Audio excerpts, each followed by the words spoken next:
السلام عليكم مشاهدينا الكرام متابعين أحوال الطقس.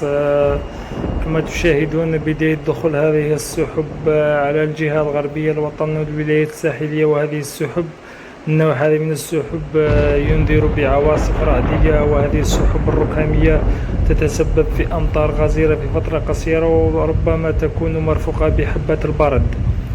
هذه الأجواء صبيحة اليوم السبت 2 سبتمبر 2023. إن شاء الله أمطار خير، والسلام عليكم.